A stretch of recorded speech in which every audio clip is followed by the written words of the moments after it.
어떤 분이 그래요. 그리스도인 정치가도 있고 그리스도인 가수도 있는데 왜 나는 그리스도인 조폭이 될 수 없습니까? 예. 그리스도인인데 직업이 조폭이다? 예, 여러분, 조폭도 구원받을 수 있죠. 어떤 범죄자도, 어떤 악한 사람도 다 구원받을 수 있어요.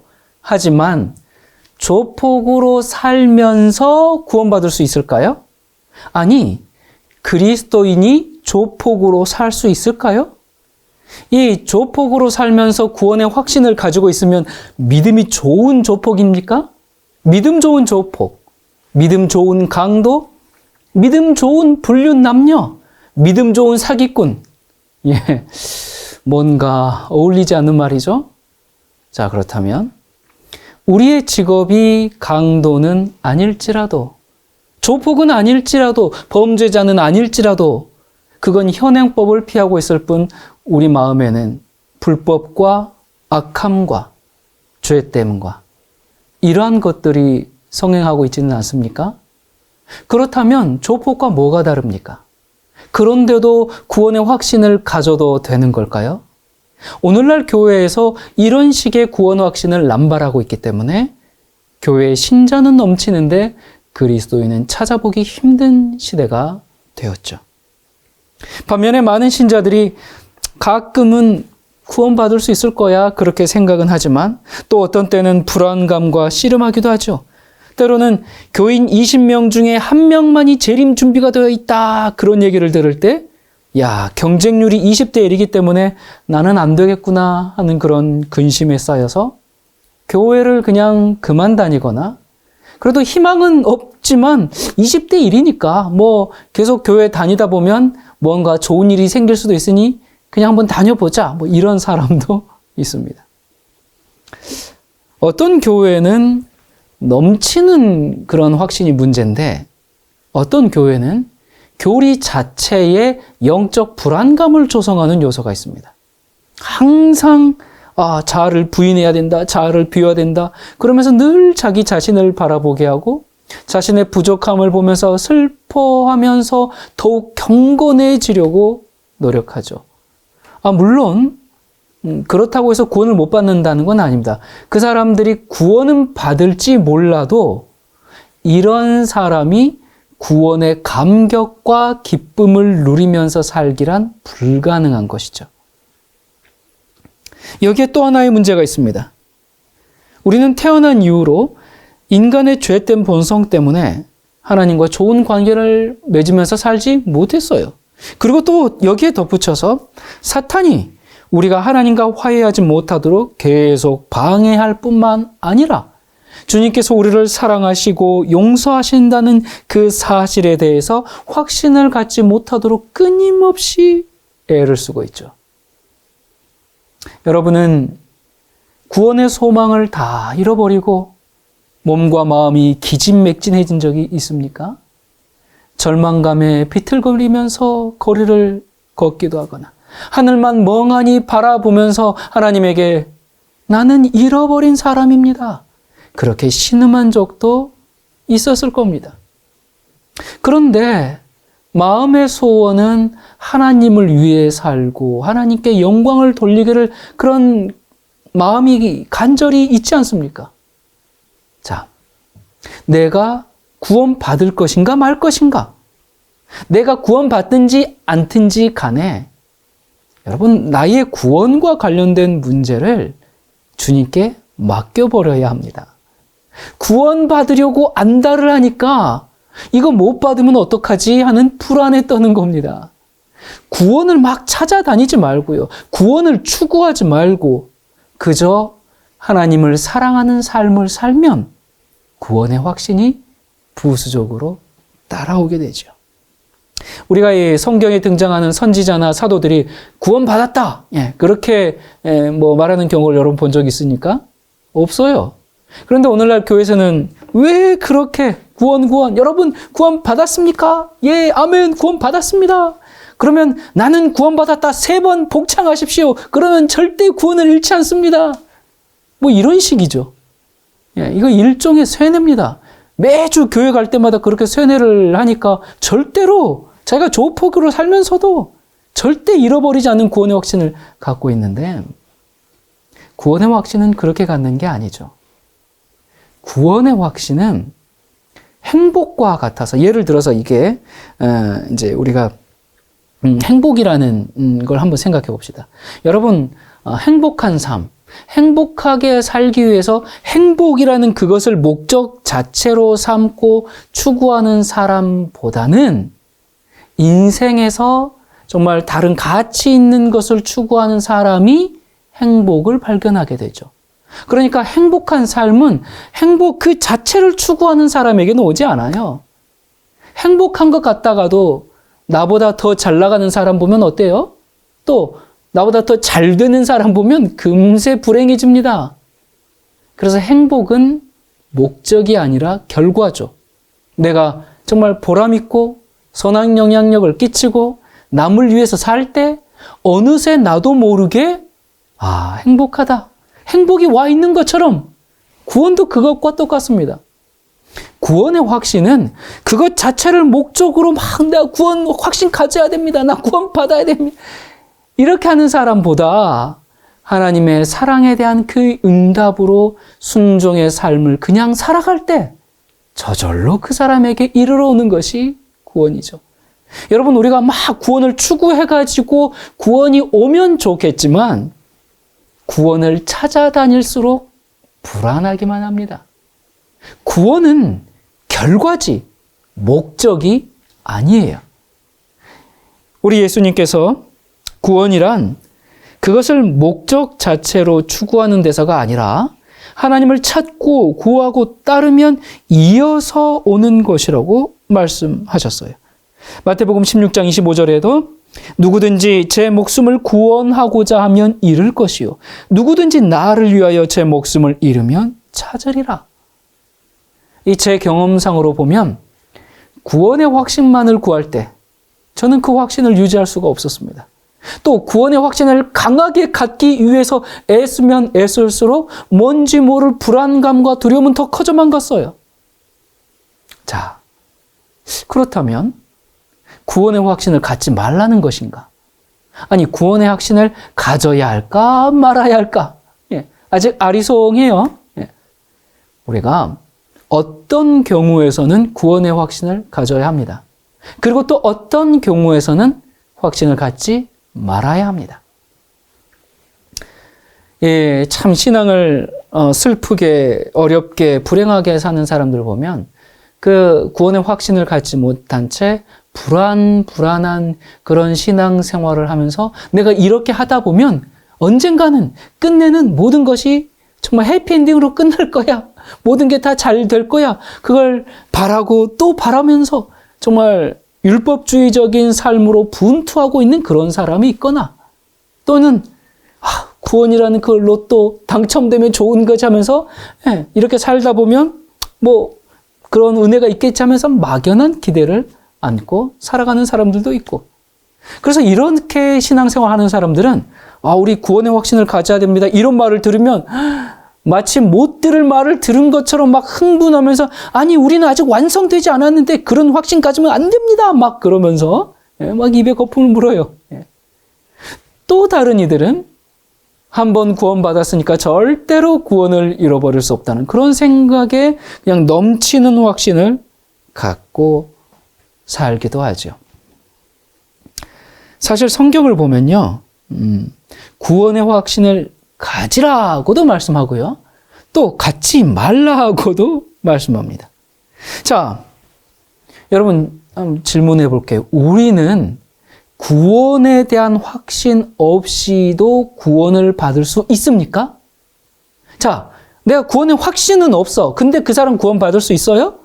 있죠. 또 구원을 받지 않았는데도 구원의 확신을 가질 수 있습니까? 그렇습니다. 여러분 성경에는 많은 사람들이 구원을 받았다라고 그렇게 믿지만 심판날에 자기가 잃어버렸다는 것을 깨닫게 될 거라고 얘기하고 있죠. 누가복음 13장 26절 27절에 그때 너희가 말하되 우리는 주 앞에서 먹고 마셨으며 주는 또한 우리를 길거리에서 가르치셨나이다 하나 저가 너희에게 말하여 이르되 나는 너희가 어디에서 왔는지 알지 못하노라. 행악하는 모든 자들아 나를 떠나가라. 자, 이 사람들은 분명히 구원받을 줄 알고 살았는데 마지막에 보니까 주님께서 모른다고 말씀을 하세요. 그래서 바울이 고린도후서 13장 5절에 너희가 믿음 안에 있는가 너희 자신을 시험하고 너희 자신을 확증하라. 예수 그리스도께서 너희 안에 계신 줄을 너희가 스스로 알지 못하느냐. 그렇지 않으면 너희는 버림받은 자니라고 말씀했습니다. 자, 그렇다면 우리는 구원의 확신을 갖지 말아야 하는가? 아니죠. 예수님은 제자들에게 확신을 갖고 기뻐하는 삶을 살라고 말씀하셨어요. 너희 이름이 하늘에 기록된 것으로 기뻐하라. 그렇게 말씀하셨어요. 하지만 이런 말씀이 그게 한 번 구원받으면 영원히 구원받는다. 그런 칼빈주의적인 가르침을 지지하지는 않아요. 여러분 아십니까? 이 예정론을 믿는 그 신학자들에게 딜레마가 있어요. 그 뭐냐? 어떤 신자가 이제 사실상 구원받기로 예정되지 않았는데 자기가 나 구원받기로 예정된 자야 라고 생각하면서 살 수 있다는 문제를 스스로 지적합니다.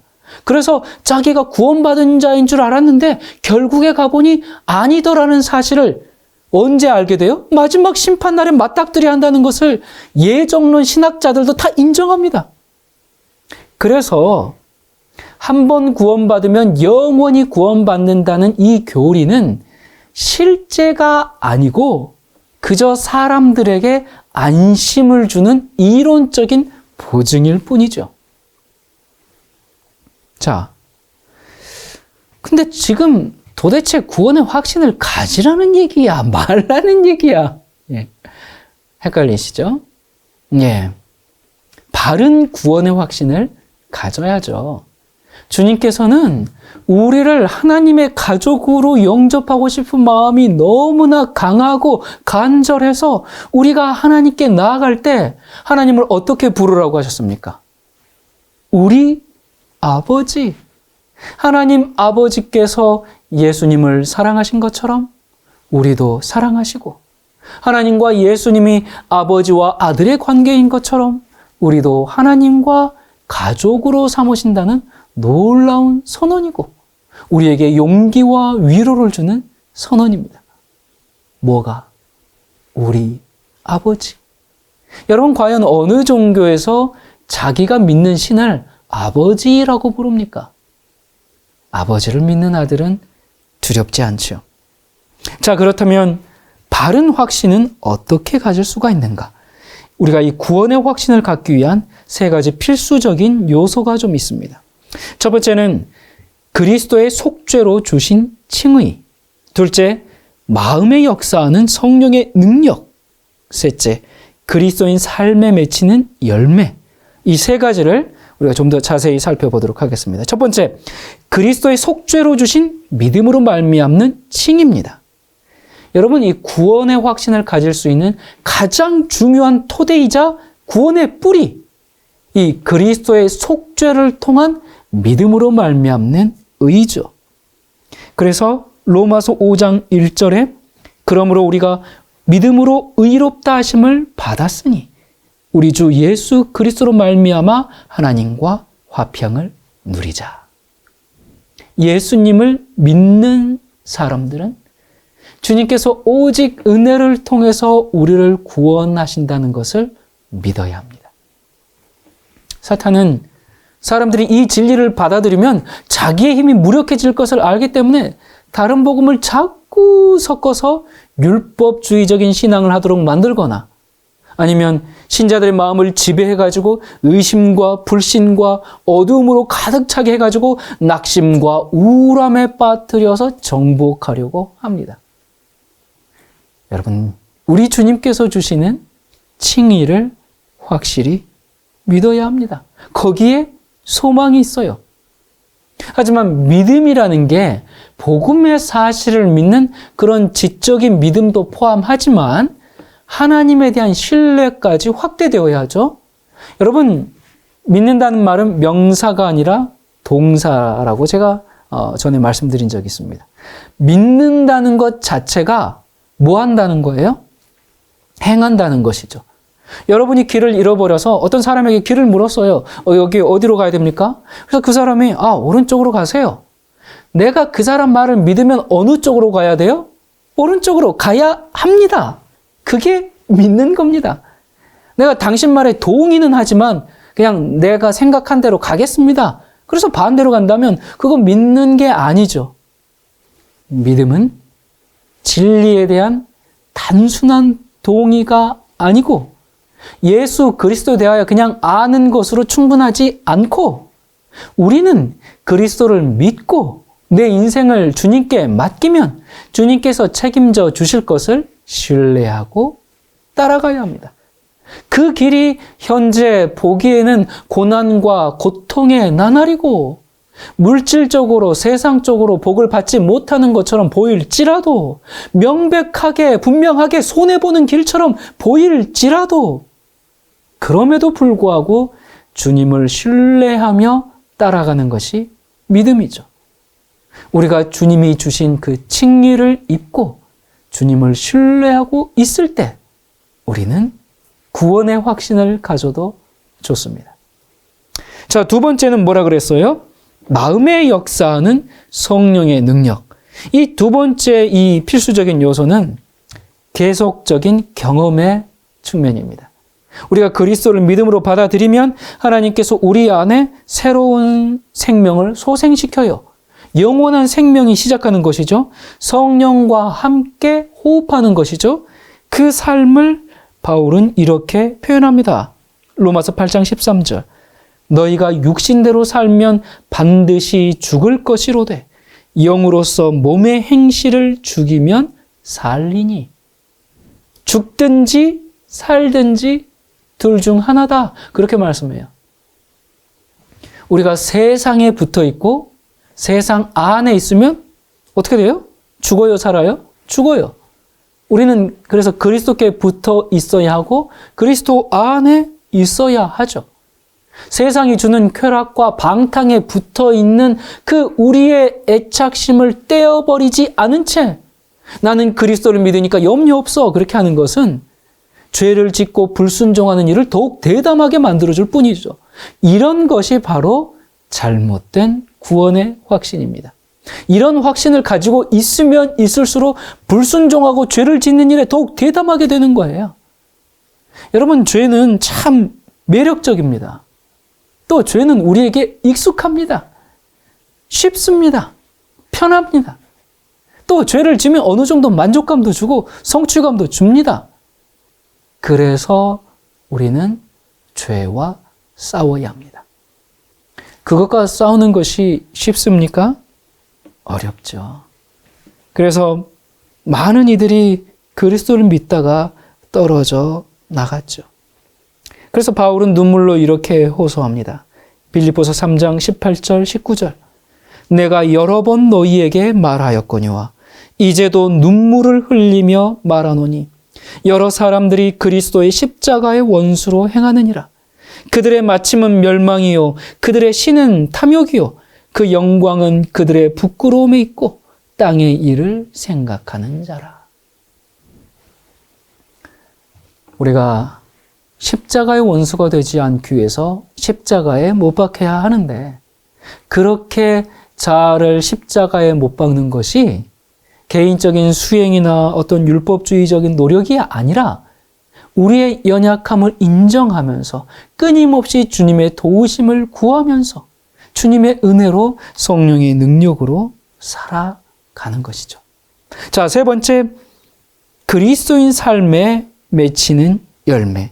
이 구원의 확신과 관련된 세 번째 필수적인 요소는 순종으로 맺히는 사랑의 열매입니다. 이 순종이 구원의 토대나 뿌리는 아니에요. 그러나 우리의 영혼 속에 생명이 있다라는 것을 보여주는 증거일 뿐이죠. 여러분, 자녀 낳아 보셨습니까? 아기를 낳으면 이제 부모가 뭘 아이에게 고대합니까? 아이가 눈을 깜빡이고 또 반응을 해주고 웃고 하는 것을 정말 고대하는 것처럼 여러분 예수님께서도 우리를 보실 때 비록 우리가 막 태어난 신생아여 가지고 대단한 일은 못한다 할지라도 영적인 생명으로 태어났다는 것을 그렇게 드러내는 사랑의 표현을 주님도 고대하시지 않겠습니까? 우리가 생명이 있으면 뭐 할 수밖에 없어요? 자라날 수밖에 없죠. 성장하지 않고 옛날 모습과 다를 바가 없다면 그건 생명이 죽은 것이죠. 여러분 자신을 한번 우리 돌아보도록 합시다. 우리 예수님 믿고 사람 변했습니까?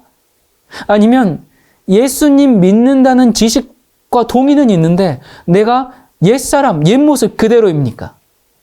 만약에 예수를 믿었는데도 예전과 똑같다면 나에게 생명이 있다는 거예요? 없다는 거예요? 없는 거죠. 생명이 죽은 것은 구원을 잃어버렸다는 얘기고 이런 사람이 구원의 확신을 갖고 있는 것은 자기 기만이 되는 겁니다.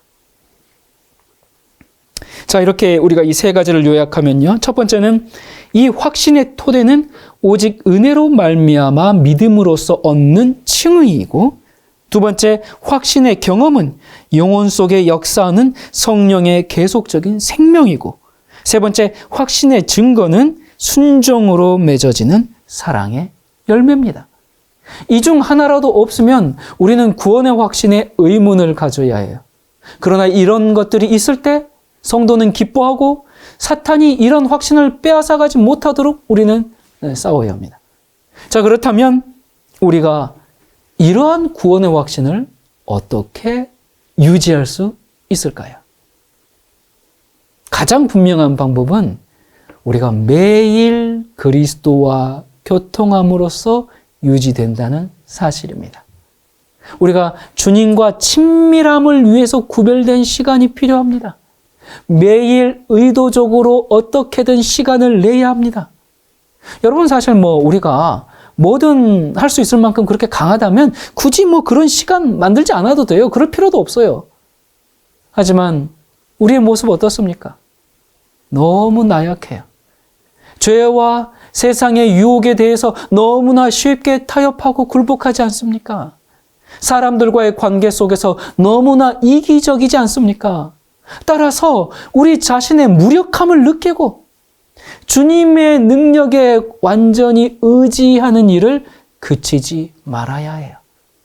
우리가 사실 이것밖에 할 게 없어서 우리 자신을 보면 한심하고 속절없어 보이지만 사실 주님을 의지하는 그 영혼보다 더 강력한 것은 없습니다. 기도와 말씀과 믿음으로 가장 약한 사람도 그리스도와 연결되면 용사가 되어서 살 수가 있습니다. 그리고 하나님께서는 우리가 실수한다 할지라도 우리를 버리지 않으세요. 주님은 우리가 어떤 사소한 일 때문에 우리에게서 등을 돌리지 않으세요. 요한일서 2장 1절에 만일 누가 죄를 범하여도 아버지 앞에서 우리에게 대언자가 있으니 곧 의로우신 예수 그리스도시라. 여러분 우리가 세상과 사탄을 섬기기 위해서 주님을 고집스럽게 단호하게 버리지만 않는다면 우리를 위해 자신의 생명까지 주실 만큼 우리를 사랑하신 주님께서는 우리에게서 등을 돌리거나 우리를 버리지 않으십니다. 믿음은 하나님의 말씀에서 옵니다. 나의 어떤 결심으로 믿음이 오는 게 아니고요. 하나님의 말씀에서. 그렇다면 하나님의 말씀 중에 요한복음 6장 37절에 내게 오는 자는 내가 결코 내어 쫓지 아니하리라. 이 주님의 약속을 굳게 붙잡게 되기를 바랍니다. 우리가 주님 앞에 엎드려서 내가 믿나이다. 나의 믿음 없는 것을 도와주소서라고 부르짖어야 합니다. 우리가 이렇게 하는 동안에는 결코 멸망할 수 없죠. 만일 우리가 정말 주님 앞에 이 한 가지 약속 외에 하나님께 내세울 만한 다른 것이 없다 해도 우리 망설이지 말고 이 약속을 주장합시다. 내게 오는 자는 내가 결코 내어 쫓지 아니하리라. 예, 이 보증을 우리 예수님께 제시합시다. 그러면 우리는 하나님의 그 도성 안에 있는 것처럼 안전할 겁니다. 근데 반면에 어떤 분은 이 구원의 은혜를 받기 전에 주님 믿었어? 그 다음에는 일종의 테스트, 어떤 시험을 거쳐서 자신의 삶이 개혁했음을 주님께 입증해야 한다. 그렇게 생각하는 사람이 있어요. 그렇게 입증하기 전까지는 이제 그 믿음이 참된 믿음이 아니다. 그렇게 하는데 그렇지 않아요. 여러분, 우리는 지금 구원의 확신 가져야 합니다. 난 구원 받을지 못 받을지 모르겠어. 그렇게 말하지 마세요. 우리는 살아있는 믿음으로 주님의 약속을 붙잡아야 해요. 여러분은 그리스도께서 나를 구원하시는 주님으로 믿으십니까? 그렇다면 즐거워하십시오. 자, 우리는 구원의 확신을 분명하게 가져야 하지만 또한 경계해야 하는 이 두 가지 이유는 이 구원의 확신을 위해서 자신의 공로를 의지하려는 그런 유혹 때문이고요. 두 번째는 죄된 삶을 살면서 기만에 빠질 수 있기 때문에 그렇죠. 그래서 우리는 거짓 확신을 경계해야 합니다. 많은 사람들이 구원받았다 그렇게 생각하면서 살다가 자기가 잃어버린 자가 되었음을 너무 늦게 깨닫게 되는 형편에 이르게 되죠. 선하게 살고 싶어. 나 거룩하게 살고 싶어. 이런 소원 자체는 좋은 거예요. 하지만 그냥 그런 마음만 있고 거기서 그쳐버리면 그건 아무 소용이 없죠. 그래서 많은 사람이 나 정말 훌륭한 그리스도인이 되고 싶어. 그렇게 소원만 하다가 멸망하고 마는 거죠. 또 자기 만족의 상태에 그냥 안주해가지고 나는 구원받았다 그렇게 말하면서 그렇게 계속적으로 영적인 성장 그렇게 할 필요 있어? 그렇게 애쓸 필요 있어? 그냥 우린 구원받았는데 그런 건 별로 불필요해. 이런 태도 아주 위험스럽죠. 이런 생각이 딱 자리 잡기 시작하면요, 깨어 기도하는 것도, 죄와 싸우는 투쟁도 그 사람 생에서 그 자체를 감추게 돼버리죠. 그래서 인간이 정말 우리는 연약함으로 가득 차 있고 우리 스스로 내 자신을 구원할 수 없는 한 나는 영원히 철회할 수 없는 그런 구원을 받았다 그렇게 말해서는 안 됩니다. 이런 거짓 확신은 우리가 경계해야 해요. 하지만 그렇다고 참된 확신까지 잃어버려서는 안 됩니다. 그러니까 과도한 확신도 문제고 구원받기 위해서 자신의 어떤 그 행위에 추중하면서 슬픈 신앙을 하는 것도 문제예요. 여러분, 우리가 언제나 그 죄의식과 어둠 속에서 지내는 것이 하늘 아버지의 뜻이 아니죠. 구원의 확신 없이 그냥 불안 속에서 지내는 것이 주님의 뜻이 아니에요. 우리에겐 참된 확신이 필요합니다. 여러분, 우리가 주님께 드릴 게 아무것도 없지만 주님께서 나를 구원하셨다는 사실을 믿으시기 바랍니다. 그리스도를 믿는 우리는 단 한순간도 구원받지 않은 채로 있을 필요가 없습니다. 여러분, 우리가 누군가를 도와줄 때 기분이 어떻습니까? 그때 우리가 삶의 보람을 느끼고 또 자기 존재 이유가 풍성해지고 또 기쁨을 느끼지 않습니까? 마찬가지로 예수님께서 우리가 죄 많고 무력하고 도움이 요구되는 그러한 상태 그대로 주님께 나오는 것을 좋아하십니다. 아니, 그래야 주님께서 우리를 위해서 하실 일이 좀 있지 않겠습니까? 우리가 나 주님 도움 필요 없거든요. 나 혼자서도 잘하거든요. 그러면 옆에 뻘쭘하게 서 있는 우리 주님 모습 한번 생각해 보십시오. 그래서 우리는 우리의 연약함과 어리석음과 죄가 많은 그대로 나아가서 정말 참회하는 마음으로 주님의 발 앞에 엎드려야죠.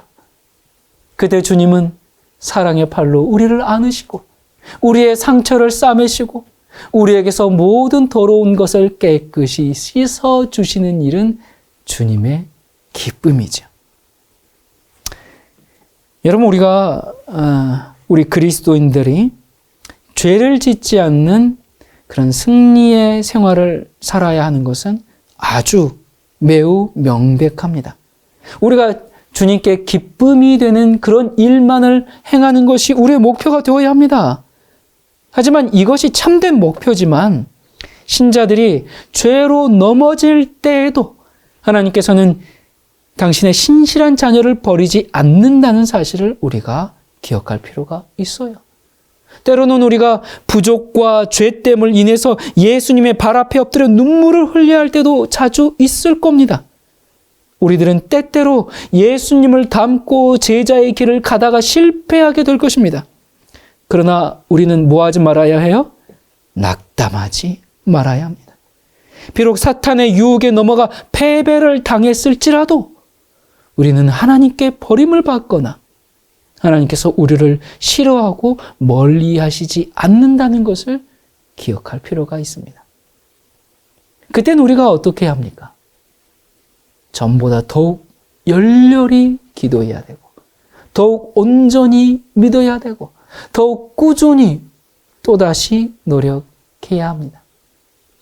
우리들이 우리 자신의 능력을 불신하게 될 때, 우리 구세주의 능력을 의존하게 되고요. 그리스도의 힘으로써 우리가 죄 짓는 것을 중단할 수가 있죠. 우리에게는 중보자, 곧 의로우신 예수 그리스도가 계세요. 우리가 정말 통회하는 심령으로 주님께 나아가서 우리의 죄를 아뢰면 약속은 확실합니다. 요한일서 1장 9절에 만일 우리가 우리 죄를 자백하면 그는 미쁘시고 의로우사 우리 죄를 사하시며 우리를 모든 불의에서 깨끗하게 하실 것이요. 여러분, 우리가 유혹에 굴복했을 때 믿음의 주요 온전케 하시는 예수를 바라보는 일을 중단했을 겁니다. 하지만 죄를 고백한 다음에 하나님의 말씀은 사라지지 않고 주님의 그 약속, 또 약속하신 그분은 신실하다는 사실을 믿기 바랍니다. 우리가 죄를 고백하고 하나님께서 그 죄를 사해 줄 것을 믿어야 합니다. 우리는 통회하고 순종하는 심령으로 주님의 말씀을 절대적으로 믿어야 합니다.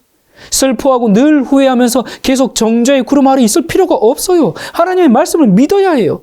예수님을 계속해서 바라보고 주님의 사랑과 자비를 묵상하고, 그러면 우리의 심령 속에 악한 것과 죄에 대한 철저한 혐오심이 생기게 되죠.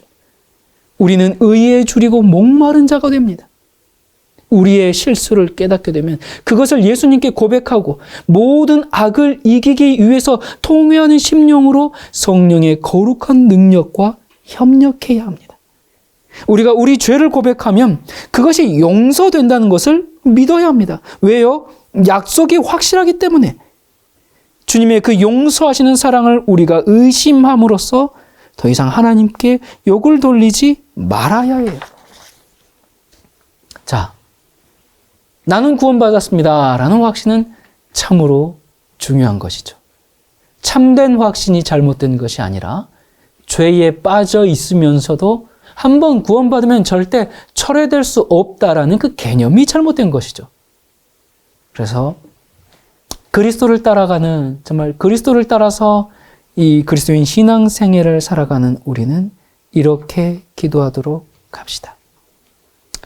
죄인의 기도.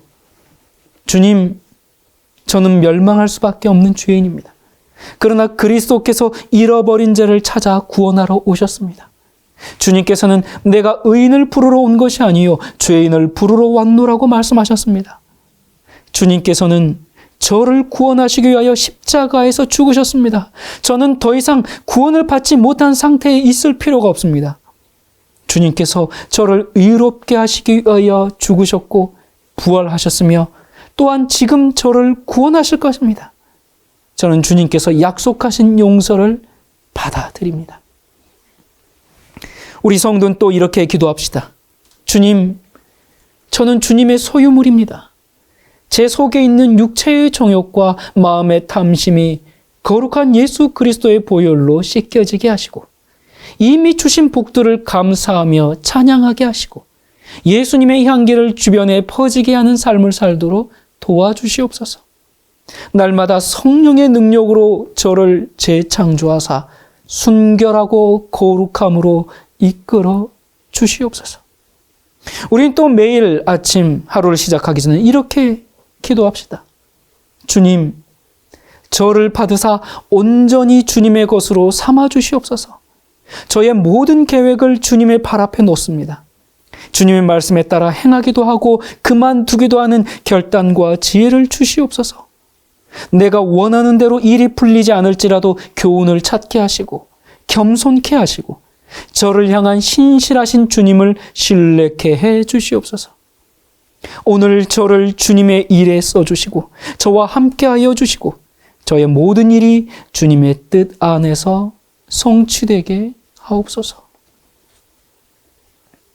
여러분, 우리가 아무도 자기 스스로 자신을 십자가에 못 박을 수가 없기 때문에 우리는 기도해야 하고 주님께서 그 일을 해주시도록 우리의 마음을 허락할 뿐이죠. 그리스도께서는 우리의 마음을 두드리시면서 들어가게 해달라고 지금도 요청하고 계십니다. 주님은 우리의 마음을 새롭게 해서 순결하고 진실한 사랑으로 가득 채우고자 열망하세요. 주님은 우리를 새롭게 된 삶으로 일으켜 세우고자 열망하십니다. 우리는 믿음으로 말미암는 칭의, 성령의 능력으로 그리스도와 매일 연결되는 것, 그리고 하나님의 뜻에 대한 순종의 삶으로 현재 구원의 확신을 누릴 수가 있습니다. 이러한 바른 신앙의 경험 아래 구원의 확신이 넘치는 그리스도인의 삶, 구원의 기쁨과 구원의 감격을 잃어버리지 않는 그리스도인 신앙 생활 되기를 간절히 바랍니다. 기도하겠습니다. 사랑이신 하나님 아버지, 우리에게 베푸신 사랑과 은혜, 그리고 구원의 소식을 인해 참으로 감사를 드립니다. 우리가 바라보는 것이 나의 구원이 아니라 주님의 기쁨이 되는 삶이 되게 하시고, 우리가 추구하는 것이 나의 구원이 아니라 주님께 받은 사랑을 나누는 삶이 되게 하시고, 우리가 소망하는 것이 나의 구원이 아니라 주님의 나라를 위하여 할 일을 찾게 해 주시옵소서. 우리의 전부이신 예수 그리스도 이름으로 간절히 기도드립니다. 아멘.